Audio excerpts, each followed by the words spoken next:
New tonight, President Biden taking a swipe at Donald Trump during a union conference. When I look at the economy, I don't see through the eyes of Mar-a-Lago. I literally see through the eyes of Scranton, where I grew up at my grandpa's kitchen table. I see through the eyes of working people like you.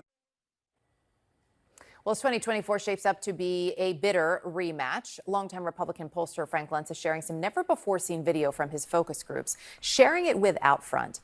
Take a look. Before we get into that, this guy says, I share that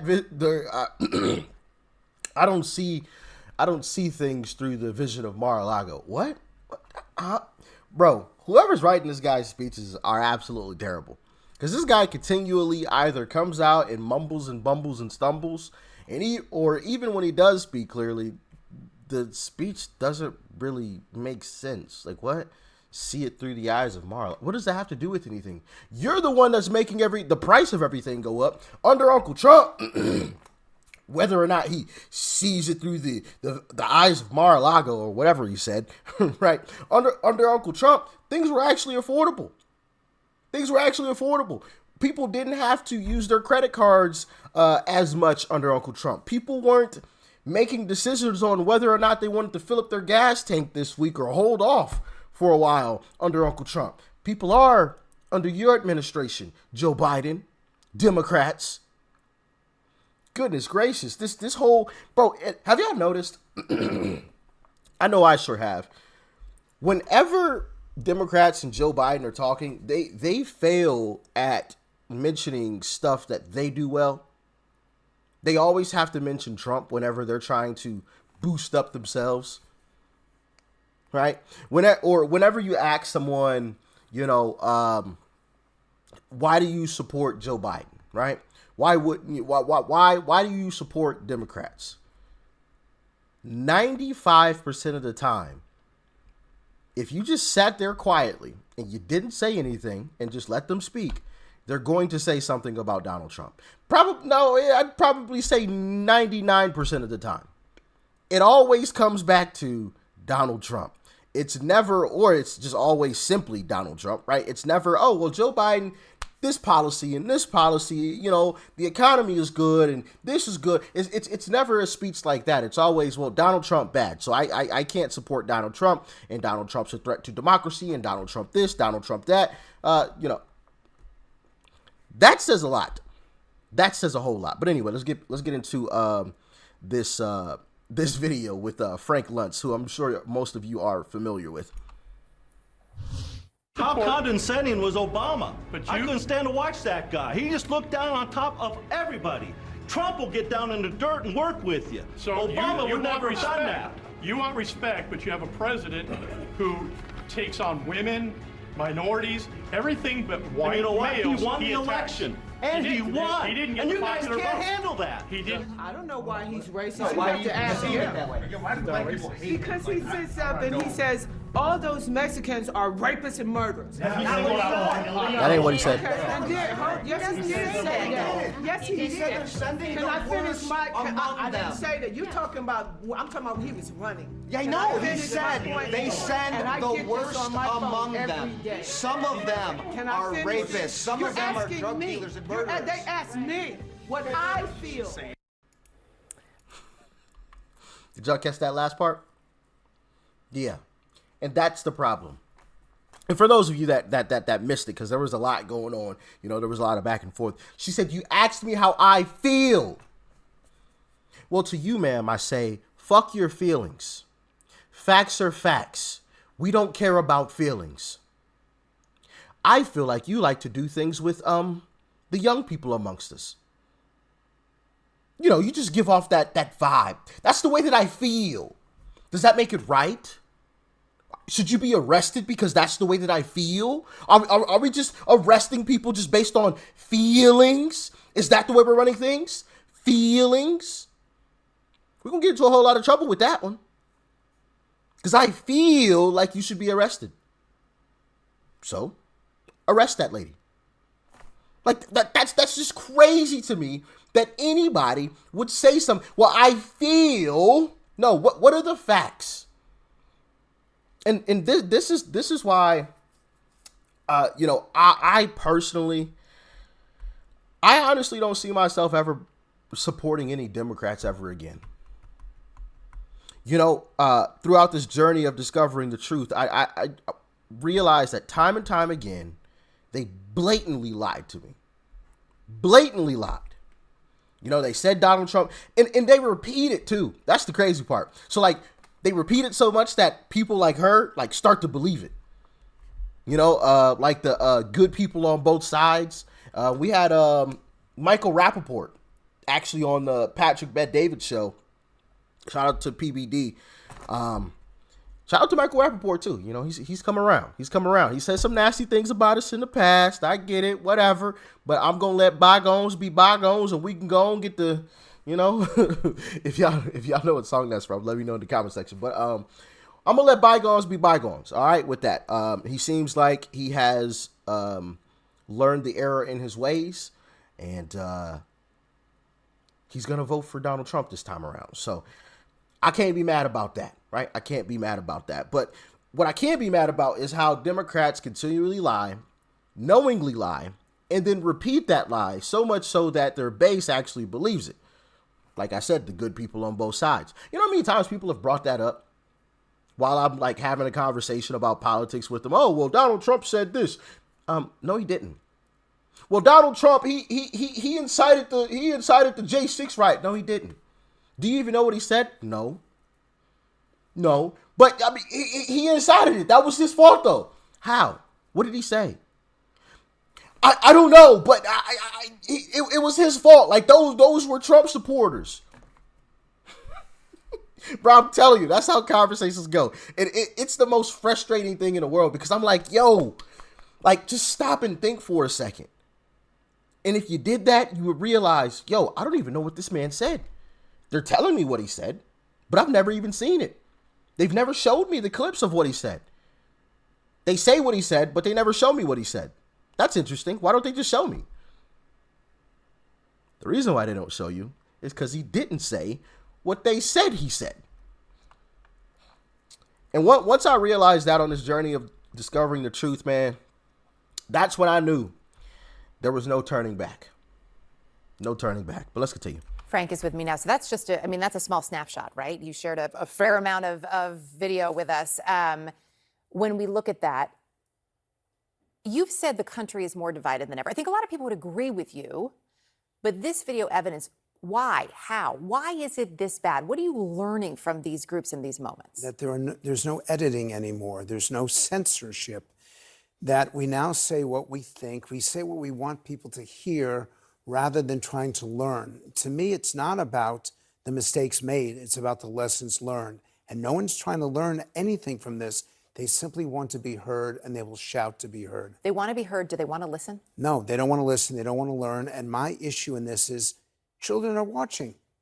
Our kids are watching this, and they're learning model behavior. There's a reason why in universities and in schools all across America, more young people are acting out. There's more shouting. There's more aggression. Yeah, which side is that coming from? Exactly. The left. The left. You see the left, whenever they don't get their way, they're out doing all types of nonsense, disrupting people's lives, right? This whole, I'm going to sit out in the middle of the road. What? Great idea. Great. Listen, I'm surprised no one's gotten hurt because of that. Have you guys, for example, have you guys ever been driving and then all of a sudden you realize you're driving? I know that sounds weird. It sounds completely weird. But I'm sure some of you know exactly what I'm talking about. You're just driving and then you're like, hold on. Whoa, wait a minute. Whoa, wait a minute. You were just like an autopilot. You knew where you needed to go. You've been there 1,000 times and you were just like an autopilot. You were holding to the steering wheel. It's not like you were off in La La Land. You know what I mean? But you just snap. Whoa, hold on. I'm actually driving. And then you try to think back bro, I don't even remember driving that little section right there. Have you ever had that moment? Let me know. I've had that moment for sure. But yeah, and then you block highways. What if somebody's having one of those moments on the highway where they're just cruising along, right? You don't expect a person to be standing in the middle of the road. Boink. You know what I'm saying? Like, I'm surprised it hasn't happened. Thank goodness it hasn't, right? It's not something that you want to see people harmed in any type of way, but that type of behavior is foolish. You see the protesters yelling and screaming whenever they don't get their way. We saw the protesters at the Kyle Rittenhouse. Actually, he's had a couple more recently that they've been outside of, yelling and screaming, right? And now look what the kids are doing. Repeating after the left. So, hey, there you go.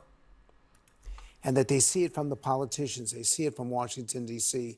They see it in focus groups like They may this. see it at a school board meeting. And the school boards are the worst. Yes. Parents go there and they threaten the people on the school board. You have to get cops in there. What is wrong with this country that we've gone that far? That's my question I keep asking. So I think it's a question a lot of Americans are asking. I was struck, too. You also sat down recently with some younger voters, and you talked to them specifically about democracy. I want to play those moments. Is our democracy in danger of failing? Raise your hands if you say yes. Wow, I'm shocked at how many. Does anyone here, by a show of hands, think our democracy is truly strong? You got 2 people, that's it. 2 hands. We're in trouble. We're in trouble. I don't know what to do about it. This is my craft. This has been my trade for the last 30 years. I've been seeing this get worse and worse. 74% of Americans now say they're mad as hell and not going to take it anymore. 83% say we're more divided than we've ever been. Even people 65 and older, old enough to remember the killing of Martin Luther King, Bobby Kennedy, our cities burning down. They say this is the most divided it's ever been. They're mad as hell. They're not going to take it anymore. You said, what, 74%? But why are they mad? Can they articulate why they're mad? Yes, they believe they've been ignored, forgotten, and the worst of all, betrayed. And I'm paying attention to the words and phrases they use because the stronger the language, the greater the anger. And I've seen this and I feel this, and I'm reminding them, your children are watching, your friends are watching, and they don't care anymore because they want to own the opposition rather than change the opposition. Or talk to the opposition. Really quickly, too, because I do want to get to one other topic with you. The younger voters who you spoke with there who see the democracy at risk, only 2 of them said that democracy is strong. Where are they? Are they mad as hell? We also don't live in a democracy. We live in a constitutional republic, but that's what Democrats have repeated. Once again, Democrats all being on one accord, threat to democracy, has people now believing that we live in a democracy, something that Republicans just don't know how to do. And that is frustrating. But I talked about that yesterday. I'll spare you guys that whole conversation. If you want to hear that whole conversation, check out the vids from yesterday. All right? But let's continue. Are they just throwing up their hands? Do they want to try to change anything? They don't like anybody. They see Joe Biden as being too old. They see Donald Trump as being corrupt. They don't like anyone. They don't have anyone to follow. They're looking for a role model. They're looking for someone to aspire to be, and they don't see it. And that's their frustration. So that's the frustration. We're going to see if they're able to change it. I do want to ask you about, you posted, probably a lot of people who are watching may have seen a tweet from you in the last day. You posted that you suffered a stroke on Monday, and yet you're sitting here tonight. Part of the reason you wanted to come in was to share that information, but also to talk about some real health concerns. So before I let you go, I do want to give you a moment to do that and to share with our viewers why that's so important to you. Because it's personal responsibility, and I'm supposed to act properly. I'm supposed to know what is right, what is wrong. I was very active in getting people vaccinated during COVID. I've been very active in a nonpartisan way in trying to teach people what's the right thing to do, and then I behave badly, and I suffer for it. And so I look at people right now, take your medications, do what your doctors tell you to do, and we have to take personal responsibility in this country. We can no longer blame other people, no longer say it's their fault. It's my fault. I got it wrong. Behave properly and do the right thing, and we can save our country. I'll tell you how we save this country. Getting Joe Biden and Democrats out of office. That's how we save it. That's how we save it. We save it by showing up in such overwhelming numbers that there's nothing that they can possibly do about it. That's how we save it. That is how. And I do believe that we will get that done. Now, the Democrats aren't going to go down easy, right? They're going to go down kicking and screaming. I think they do see the writing on the wall, which is why you see all this stuff going on. But I do think eventually we will come out on top. I do think we will be victorious in this quest to save our country and get our country back going the right direction. And I can't wait for that image of, that first image of Donald Trump walking back into the White House. That is going to be a historic moment, one that I'll remember for the rest of my life for sure. I'm sure we all will. It'll be a moment where we can breathe a little easy, at least for the moment. There will be a lot of work that needs to be done, but man, I can't wait. I can't wait. As always, y'all let me know your thoughts, your opinions on all of this in the comment section below. Like, share, comment, hit that subscribe button before you go. Peace and love. I'm out.